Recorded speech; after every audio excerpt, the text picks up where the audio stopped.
Welcome to Easily Entertained, a show dedicated to appreciating all the best parts of entertainment. My name's Bryson Olson, and I'm a filmmaker and a lover of all forms of storytelling. Here I will bring you along as we critique and analyze stories with a more positive take on why we enjoy them, and bring a new appreciation to the world of entertainment.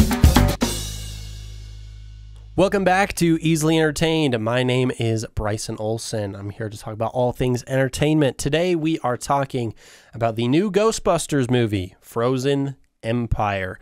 I went and saw it last week and it was pretty fun. It was about what you would expect from Ghostbusters, but you know, it was a pretty good time. I really enjoyed it.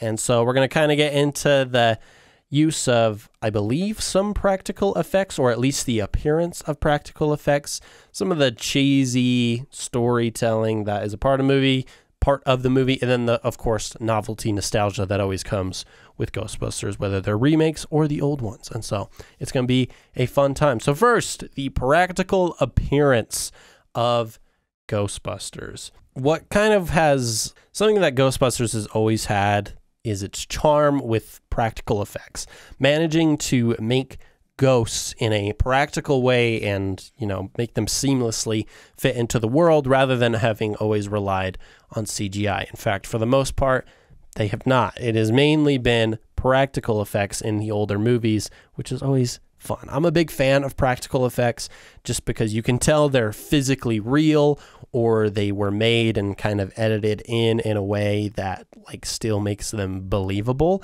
Whereas CGI, like even really good CGI, sometimes you get taken out a little bit because you're like, well, I know it's not real. And so it kind of throws you off of it a bit, because in live action scenarios, because like animated, it doesn't really matter. Like it's kind of accepted that everything's fake, so you don't really think about it. Whereas in live action situations, you need to be able to blend things as seamlessly as possible so that your audience doesn't get taken out and be like, oh, this is fake. Because obviously it's a movie and it's fake, but you want the audience to feel like it's real. And CGI doesn't always feel that way. And having practical CGI, or a fun term that's been going around a lot is invisible CGI, allows it to connect a whole lot more with your audience. It makes them feel like it's actually real. And I think in Ghostbusters Frozen Empire, they did a fairly good job at making it mostly practical. Obviously, we're in a time of CGI, so a lot of it was probably CGI. And I think probably they didn't use a lot of practical effects. However, a lot of it looks practical. Like the classic green ghost, I don't actually know what its name is, but the one that like eats a lot, that one seemed pretty practical. When it's like flying around and not like pretty close to the ground, it doesn't seem as practical. But like when it's actually eating and when you see it in more close-up settings, it does feel a lot more practical.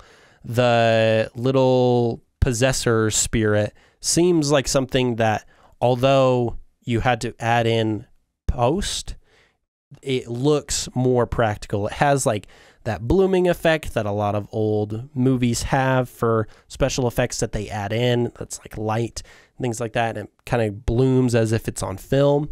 And that makes it look a lot more practical. Granted, it was probably CGI, but it has that appearance of being practical. Not all of the movie is this way. In fact, quite a bit of it is definitely CGI. Like there's a monster that I don't even know if they name it, but it has like a ton of teeth. It almost looks like a Quiet Place monster, but has actual eyes. That one is like very obviously CGI. And the main villain, I believe his name is Garak, which did not remember that. Definitely had to look that one up. He is CGI, and most of the time it's not as hugely apparent, but sometimes I think, especially when you're on his face, then it's really apparent. Because something that is really hard for CGI to replicate is faces. Faces are just so complicated, and humans, like we as a species, just constantly look at faces. And so we know what faces are supposed to look like, whether they look exactly like us or not. So whether it's a humanoid figure or something else, if it has a face and something is just off, we're going to notice, because that's literally what our eyes do all the time. That uncanny valley feeling that you get when you're watching CGI type movies, that's what that is you recognizing something as close to human, but not. And that there's like theories on like it's a biological thing where like we would see like Neanderthals or other humanoid species that would end up eating other humans or killing them, and it was a very common thing, and so they think it's like a biological response to that. But anyways, when you see it in CGI, it immediately takes you out. You're like, that's not real. I know that's not real. Instead of some other things where it can be like practically done, like makeup or prosthetics. So I think like a good example of that is like Vecna in Stranger Things, which funny enough, one of the cast of Ghostbusters is also in Stranger Things. He is CGI a lot of the time. There's a lot of CGI parts to him, but a lot of his face is practical, and they did that on purpose so that they could capture the emotion better. And when you're trying to use CGI, you can't get all that emotion. You can't get every small muscle fiber and as powerful of a computer as big budget studios have. It's not always going to work that way. So practical is usually the best way. But with a character like Garaka, you can't do that as easily. It's a very exaggerated character. There isn't much that you can do with it. Something I did find fun though when I was watching it is they almost in certain situations they kind of give Garaka this almost stop motion-y effect that, like, I know it's CGI, but they use, I believe, I don't know if it's the same when CGI artists are using it, but when you're using like After Effects, there's an effect called posterizing, and you basically can like cut out frames and it will hold specific frames for longer, and that gives a more jittery effect. And I noticed that Garaka had that effect on him at some points. So he felt more stop motion-y, like kind of how the Devil Dogs kind of feel in like the original Ghostbusters, where they were made with stop motion, or I believe in Ghostbusters Afterlife, that's how they did them as well, was with stop motion. But then it's like brought into the live action setting. And that I find really fun, because although I know it was CGI, it gave the appearance and charm of stop motion, which I kind of enjoyed. I just like when they do the practical stuff. I think it's really fun, and they have to have creative ways to do it. But when it's CGI and they can find a way to make it look sort of invisible, then I think it usually ends up being pretty fun and pretty charming. And, you know, speaking of charm, you can't have Ghostbusters without some of the, you know, silly shenanigans and kind of corny dialogue to it and story. And this Ghostbusters is no different. Just like all the other Ghostbusters movies, it is pretty corny. Even the first one, which, you know, many proclaim as the best Ghostbusters, and, you know, I think I've seen the first two Ghostbusters, and then I've seen these recent two. So Ghostbusters Afterlife and Frozen Empire. I didn't see the 2016, and I don't think I've seen Ghostbusters 3. I don't know if there's one after 3. Is there a Ghostbusters 4? I don't know. If there is, I haven't watched it. I've only watched the first two and the most recent two. And as with all Ghostbusters, they are pretty corny, because the whole concept is pretty silly, is that there's this team that is capturing ghosts. Like, that's a pretty silly concept in and of itself. But I noticed that with the sequels, they tend to be a bit cornier. So what I noticed, and I feel like a lot of franchises are doing this and like almost kind of copying things in a way, not exactly, but like tones are pretty similar. So like Ghostbusters 1 and Ghostbusters Afterlife, which is like basically the soft reboot, are very similar in tonality, whereas Ghostbusters 2 and Ghostbusters Frozen Empire are also very similar in tonality. Frozen Empire is a bit more corny, and not just the dialogue, the story is a bit more simplistic. It is like, oh, there's a villain that is trying to gain all this power and conquer the world, send it into like a new frozen ice age. And it's very simple. And they use, what's her name? Phoebe Spangler to try and get the power. You know, she's very susceptible. She's very young. She's the youngest Ghostbuster, and they're having issues where they're like, we can't really let you because you're a minor. A very modern problem too, which, you know, I'm not saying that's bad. We should not have child labor. But then they, you know, they kind of use her to like focus a lot in the movie. And like, she's really smart and knows what she's doing, but also they kind of try to push her to the side, being like, well, you're just a kid. You can't really do this. And, you know, the plot is pretty predictable from then on that she will be the one to solve everything. And this ghost friend, apologies if you haven't seen the movie yet. You should have seen it if you're watching this review. But her ghost friend has like a match. And one of the characters in the movie, I believe his name is Nadim, played by Kumail Ali Nanjiani. I hope I pronounced that right. He's never going to see this, but if you ever do, I'm so sorry. I probably pronounced it incorrectly. But Nadim, the character, he's like he's basically a firebender, which is awesome. But so he kind of needs fire already to be able to like bend it or whatever. I don't remember what they called it. Fire master, I think is what they called it in the movie. But, you know, that's probably like the perfect combat for Garaka, which is like a frozen demon. But so he needs fire and his lighter. He runs out because he's been practicing all the time. And of course, I called it. I even leaned over to Cormac, my roommate, who has been on the podcast before. I leaned over and was like, the ghost friend who betrayed Phoebe, she's going to strike the match and solve everything. And he was like, okay. And then it happens. And I was like, told you. I knew. I've been paying attention. Because they show those little things. Even when they're corny, they do try and show you and like not walk you through it, but like you have to really not be paying attention to be like, oh, duh, that was how it was going to go. And so that is something I noticed with just this one. It like seemed very predictable in the plot. And like it's still fun. It's still a fun movie, but it does feel a little predictable and like you're kind of being walked through it just slightly. But you know, that's kind of how Ghostbusters is. You kind of know what you're getting into, and that's kind of the fun charm, you know, that's been going on forever. And speaking of going on forever, that's the nostalgia portion.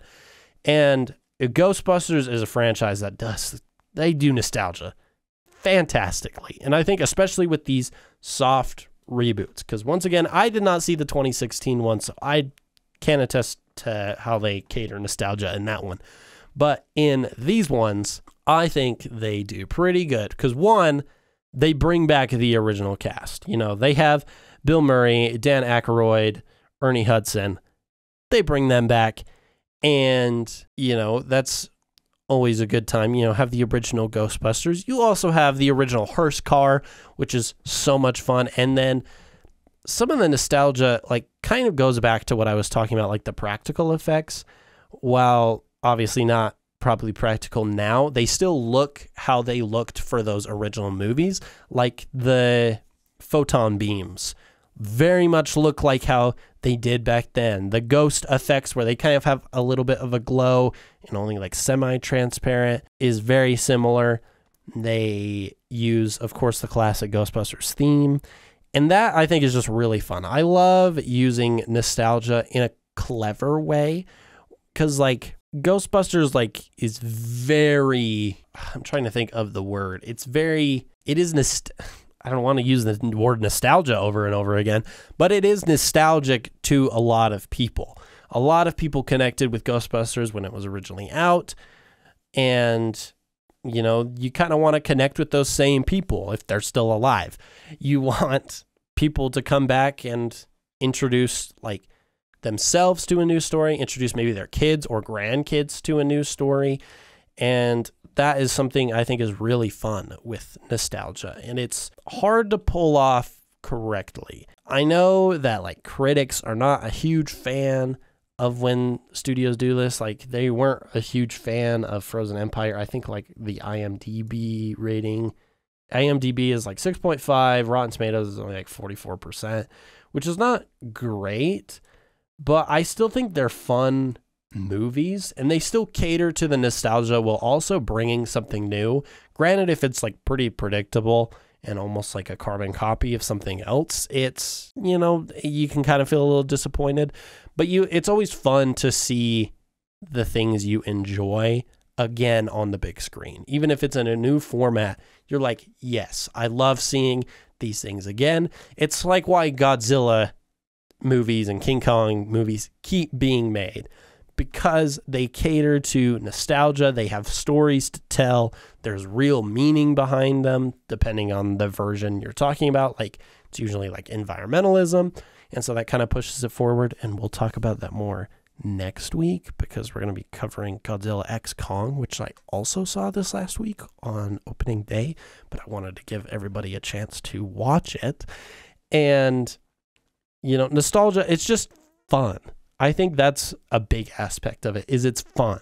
You want to remember things. Like I'm a big collector of, I say a big collector, I don't have a lot of things, but I collect like vintage cameras. I never really used them as a kid because I was only born in 2000, but I think the nostalgia purpose of it is fun. It's vintage. It's something that I didn't experience, but it's physical and I can have fun with that. I get a lot of nostalgia over things like weirdly like puzzles, because like obviously puzzles aren't being like remade over and over and over again.